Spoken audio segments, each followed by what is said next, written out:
Connection নাই নাকি? হ্যাঁ আছে তো। আজকে আমরা নাইট একটা সময় রাত 1টা কালকে এসে আমাদের স্যার দেখে আর আমাদের কিছু বললেই হয়।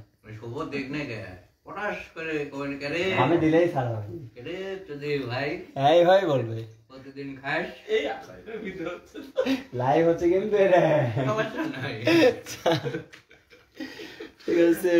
লাইভে তো সব এই যে রান্না করেছে আমাদের স্যার এই বাবু ভাই আর ওই যে বাবু ভাই আর খায়রুল ভাই আজকে বেশি রান্না করছে আর সবাই মিলেই রান্না করেছে তিনজন মিলে। দারুণ হয়েছে 4 প্লেট খাবো।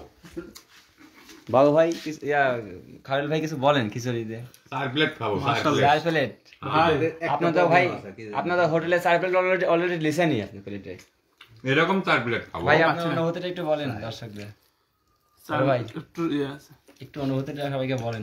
অসাধারণ অসাধারণ ও নাইস। আমাদের বড় স্যার আপনি কিছু বলেন আপনার অনুভূতিটা কেমন? যে সুন্দর রান্না করেছে না না রান্না তো আপনারা দুইজনই করেছেন তিনজন করেছেন তাতে যাই করো খায়ালাও তাতে রোগী রাখতে যায় মারামারি রোগী আসলে বলে তুমি যে আজকে যে কাজগুলা করছো তুমি আসলে মরিচের গুঁড়ার বদলে হলুদের গুঁড়া নিয়ে আইছো। আমার আর বোঝা তারপরে তো আলহামদুলিল্লাহ এত মজা হয়েছে আলহামদুলিল্লাহ তাহলে মজা হয়েছে। খাও শুভ খাও এখন বসো। এখন আমরা খাবো। রোগী রাখতে দাদা খাইতে লাগে কখন যে রোগী আসে প্রতিদিন তো খাওয়ার সময় রোগী আসে আজকে আবার না আসলেই হয় কিন্তু হলুদ মনে বেশি বেশি মনে হচ্ছে। মরিচের গুঁড়া ওই যে আমি মরিচা গুঁড়া পরিবর্তে হলুদ আনছি তো ঠিক আছে ব্যাপার না। তুমি আনছো না